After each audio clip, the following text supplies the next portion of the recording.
अंधियारों में बन के रोशनी तुझको नया रास्ता दिखा देगी, नया रास्ता दिखा देगी। शरण रज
सात्विक और तात्विक संवाद करने के लिए पूर्वाचार्य आते रहे और गत में जो संत महापुरुष भागवतकार राम कथाकार विद्वान यहाँ पे भाव पुष्पांजलि समर्पित करने के लिए प्रतिवर्ष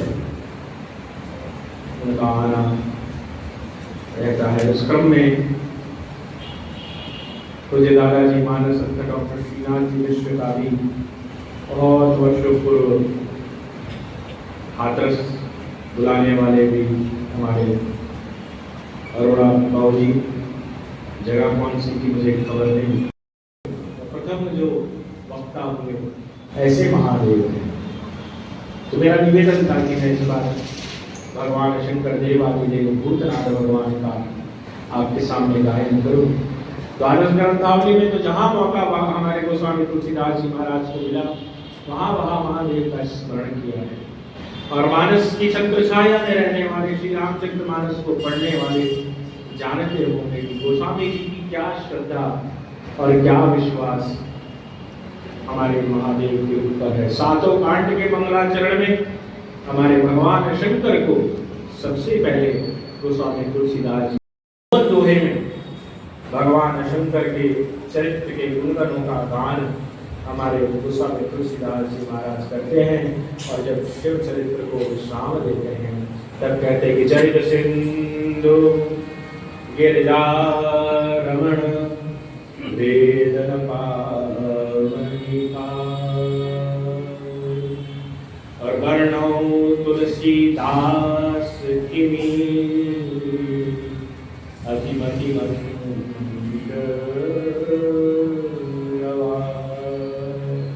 जैसे भगवान शंकर जो अभी स्तंभ है, जिसका ना आदि है ना अंत है, वैसे ही गोस्वामी जी कह रहे हैं कि भगवान शंकर का जो चरित्र है, चरित्र सिंधु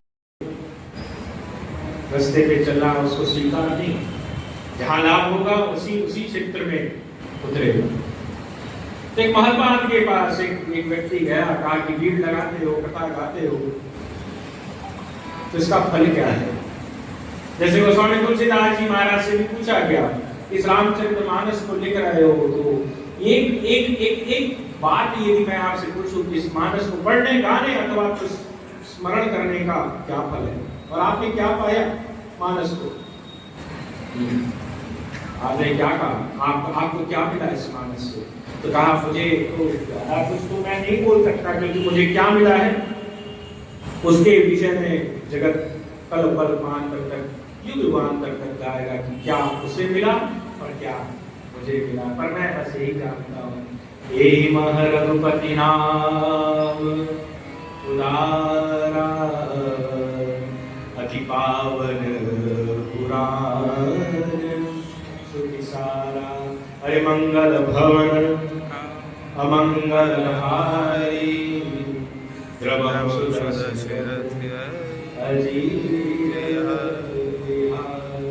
शुक्रवार का दिन है।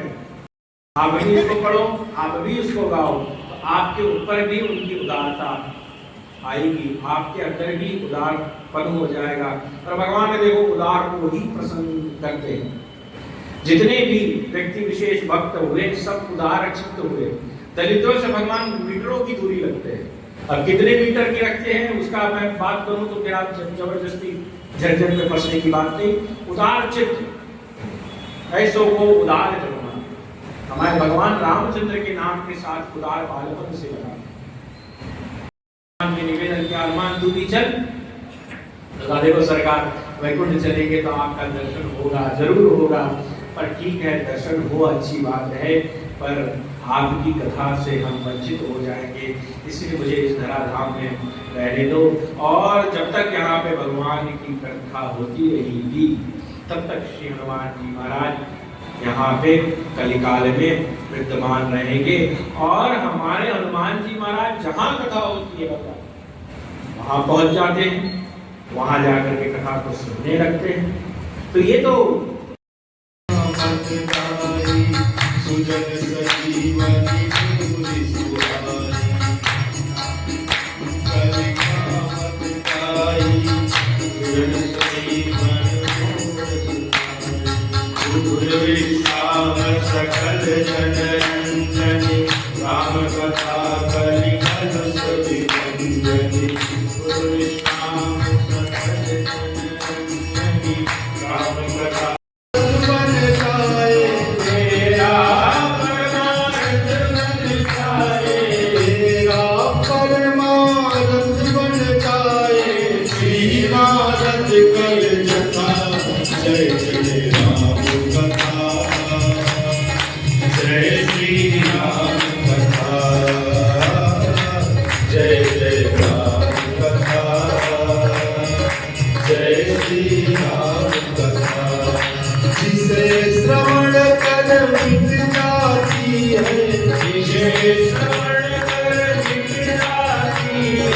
जन्म जन्म की व्यथा जय जय राम कथा जय श्री राम कथा जय जय राम कथा जय श्री राम कथा।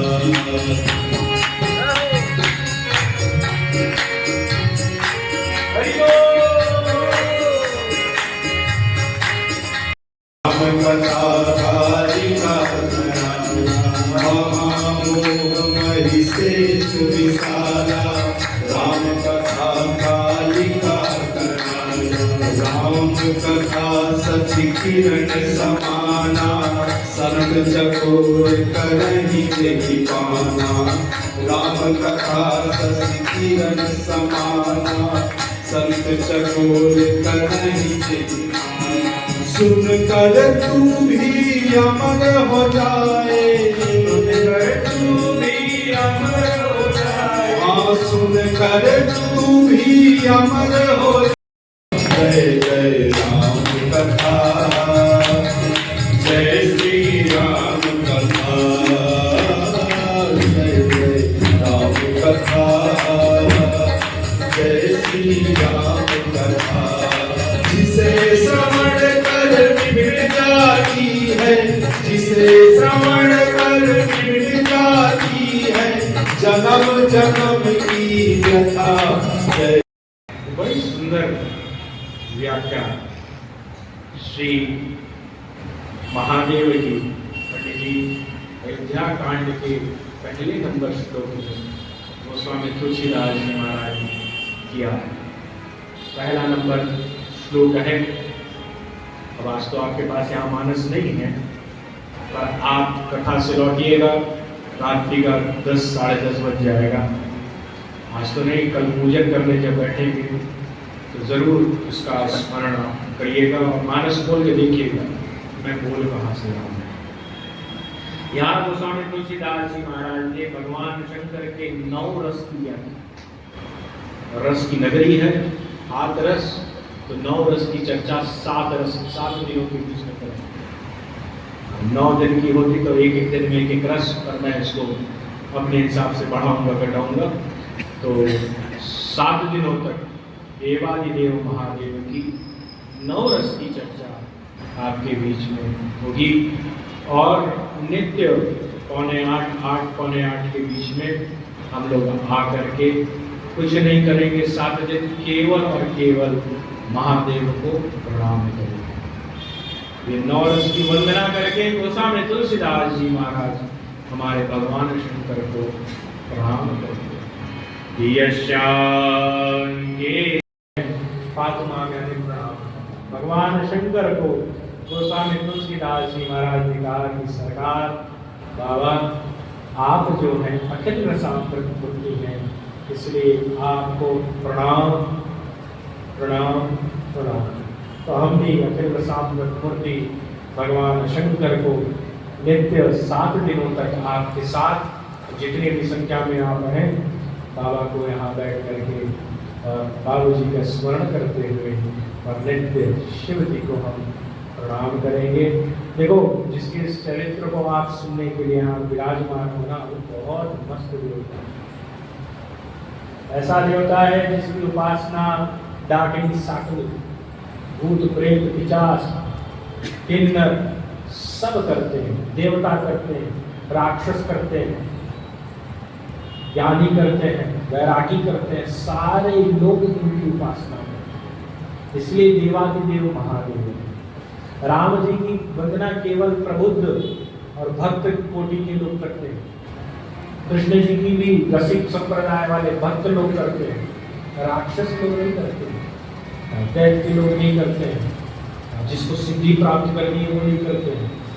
केवल और केवल एकमात्र ऐसा देवता है जिसकी साधना उपासना पूजन सब करते हैं। हमारे यहाँ काशी में हमें रात्रि में जो शयन आरती होती है, उस शयन आरती में काशी के सारे विद्वान आपको दर्शन करने को मिलेंगे। सारे काशी के अच्छे अच्छे विद्वान आपको मिलेंगे। और काशी के आसपास और काशी के बीच के लोग और आसपास के पंडित जी लोग, जितने भी डकैत हैं, चोर चमार कुत्ता है, सब वो भी आ जाते हैं, वो भी आपको मिलता है।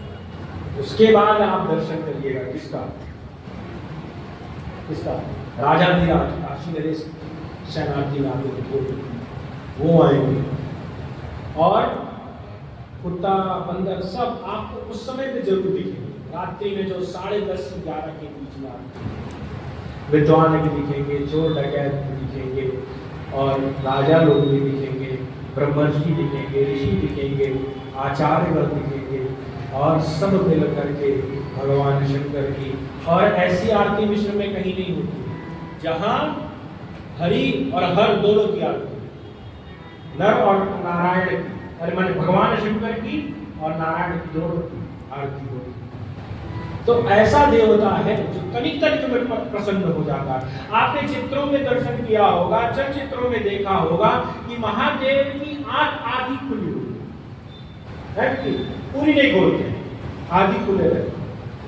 तो कृपात्री जी महाराज महाभाग से पूछा गया, धर्म सम्राट प्रातिस्पर्धी पूज्यपाद कृपात्री जी महाभाग से पूछा गया कि बाबा आधी आंख क्यों खोलते, पूरी क्यों खोलते?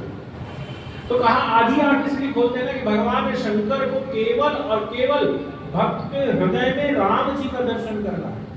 यहाँ तक आते हैं और यही देख लेते कि राम निवास कर रहे हैं, तो उस भक्त के ऊपर कृपा कर देते, ऊपर जाते ही नहीं, उसका चेहरा देखते ही नहीं, उसको समझते ही नहीं और उसके बाद कृपा कर देते, इसलिए आधी आंख खोलते हैं। और गोस्वामी जी लिखे हैं कि जानी कहो शंकर समनाई, इनका नाम क्या है? आशुतोष। आशुतोष यानी जल्दी कृपा करने वाला देव।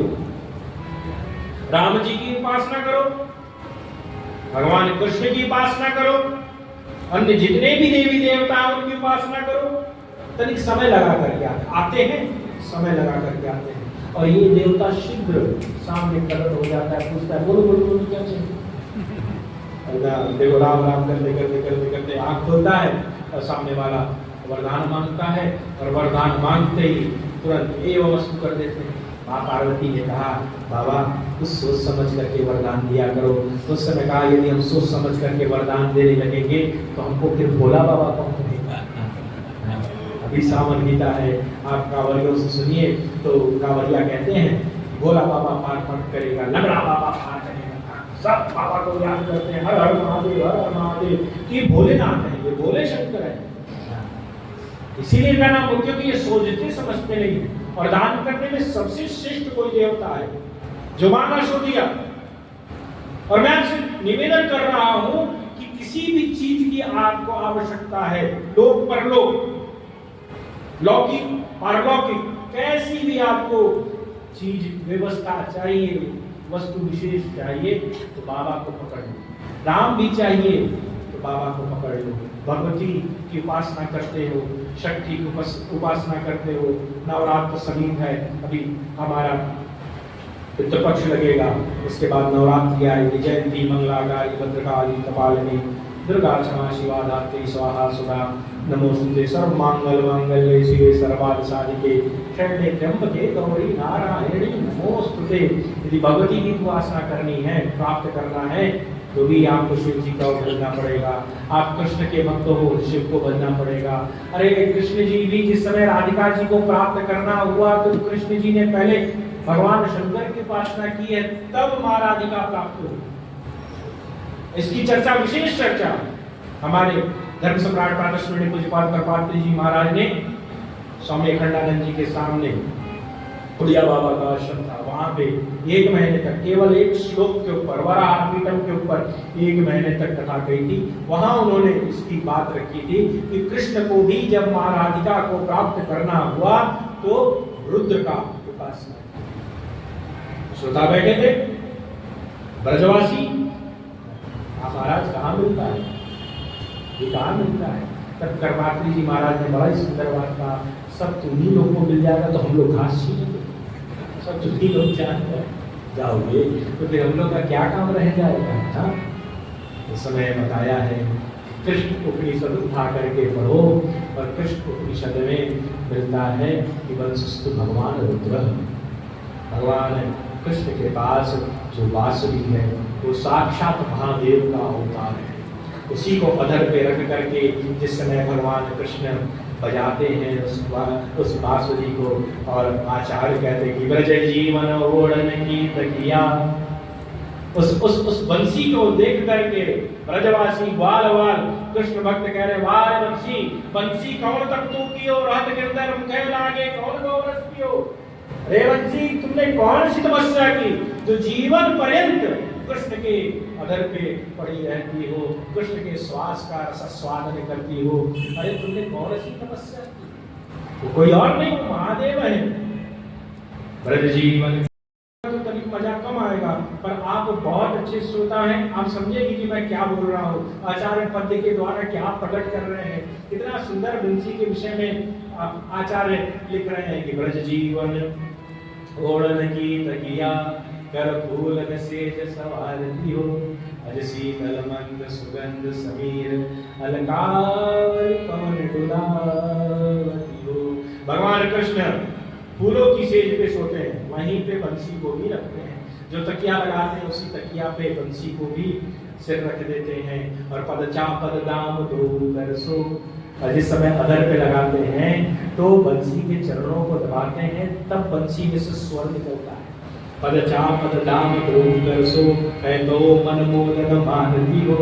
अरे ब्रजवासी कह रहा है कि यदि किसी व्यक्ति विशेष का चरण दबाओ तो उसको नींद आ जाती है, और तुमको स्वयं लाला तुम्हारे चरणों को दबा रहा है तो तुम स्वर निकाल रही हो। अरे तनिक सो जाती तो हम भी कुछ कृष्ण से दो टूक बात कर लेते, तो सोती नहीं हो। पदचा पद दाम दो कर सो, तो मन मोदन मानती हो। अरे इतनो सुख पाई हरी बसरी, अब हो तो है नींद ना आवती हो।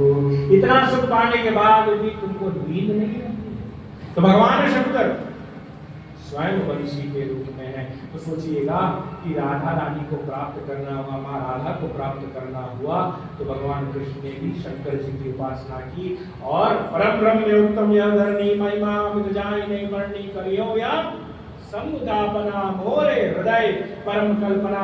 जानकी जी को भी भगवान रामचंद्र को प्राप्त करना हुआ, लंका के ऊपर विजय प्राप्त करने के पूर्व सबसे पहले क्या किया है, तो रामेश्वरम भगवान की स्थापना किया है। और रामेश्वरम भगवान की स्थापना करने के बाद हमारे भगवान शंकर का रुद्राभिषेक कराया है। उस रुद्राभिषेक में आचार्य कौन है, तो उस समय का सबसे बड़ा पंडित विद्वान कौन, रावण। आनंद रामायण में वर्णन मिलता है कि उस समय हमारे भगवान रामचंद्र ने लक्ष्मण लला से कहा है कि इस समय का सबसे बड़ा विद्वान हो उसको बुलाओ, वो रामेश्वरम की स्थापना कराए, रुद्राभिषेक कराए, क्योंकि हमें रावण के ऊपर विजय प्राप्त करनी है। उस समय लक्ष्मण जी महाराज ने कहा कि इस त्रेता में सबसे बड़ा विद्वान कोई है तो लंकेश रावण ही है। भगवान वो आ जाते हैं, कहा है कि अमुक अमुक तिथि बताया है, अमुक अमुक समय बताया है, और रावण उसी समय वहां पर आ जाएगा। और वह दिन आया, वह अमुक तिथि, वह अमुक समय, रावण पुष्पक विमान से मां जानकी को बैठा करके और रामेश्वरम की स्थापना करने के लिए आया। उस समय भगवान रामचंद्र माता जानकी को देख करके अत्यंत हर्षित और प्रसन्न होते हैं। उस समय रावण ने देखा कि राम प्रसन्न और हर्षित हो रहे हैं। तब रावण ने कहा, खबरदार राम, आप प्रसन्न मत हो, क्योंकि आपने मुझे इस स्थापना, इस शिवलिंग की स्थापना का आचार्य बनाया है और मैं आचार्य बनकर के आया हूँ और कर्मकांड करूंगा। मुझे कर्मकांड के विषय में ज्ञान है, बिना पत्नी के यह पूजा संपन्न नहीं होती, इसलिए जानकी को लेकर के आया हूँ। जिस तरीके से लेकर आया हूँ उसी तरीके से लेकर के वापस जाऊंगा और आप हमारे ऊपर विजय प्राप्त करेंगे, तभी जानकी आपकी होगी। भगवान रामचंद्र मुस्कुराए हैं। भगवान रामचंद्र कहने कहा, वाह, है तो ये वीर, है तो ये वीर। और जानकी जी को बैठा के इसके बाद पूजन इत्यादि कराया है।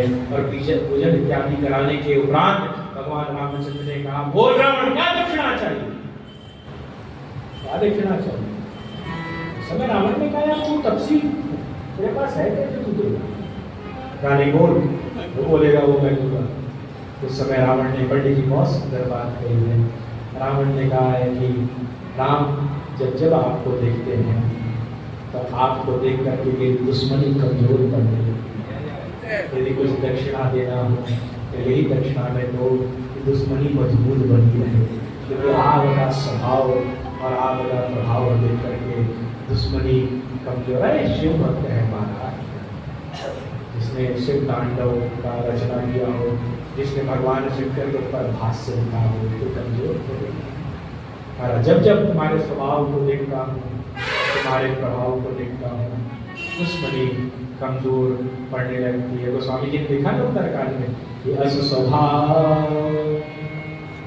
कहीं सुनहु न देखऊं, कई खगेश रघुपति सम देखऊं। अरे शिवाज पूज्य चरण रघुराई, अमो पर कृपा। तो ये सबसे मस्त देवता है। और दान करने में तो एकदम, देखो हम जीव है ना, हम सोच करके देते हैं, और यदि कहीं हम तब दया और दान, ये चार खंभे हैं धर्म, और चार में तीन जो है वो कलिकाल में खंडे होते, एक ही बचता है। और ये निकेन प्रकारेण, कैसे भी आप दान करो तो कलिकाल में वो अधिभूत हो।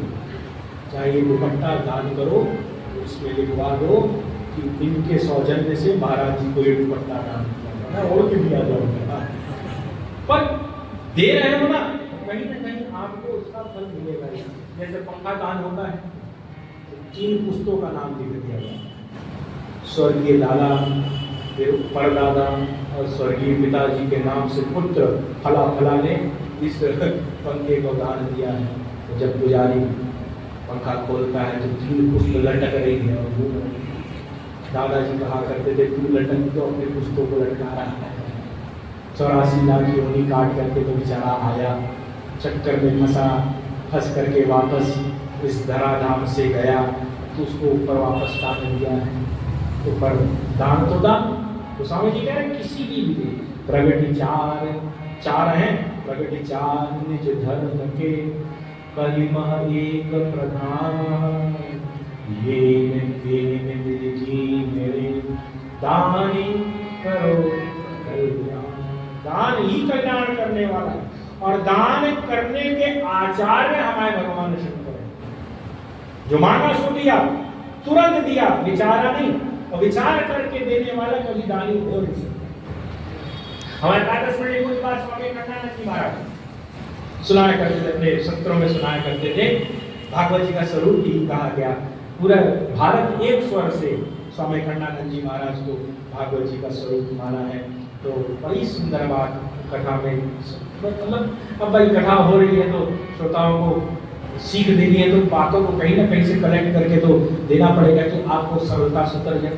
तो उन्होंने सुना रहे थे कि हमारे आश्रम में आनंद वृंदावन में एक भगत आया और आकर के कहा, और 21,000 रुपये वृंदावन लेकर के आया था कि हम दान देंगे। कितना रुपये देंगे? कितना?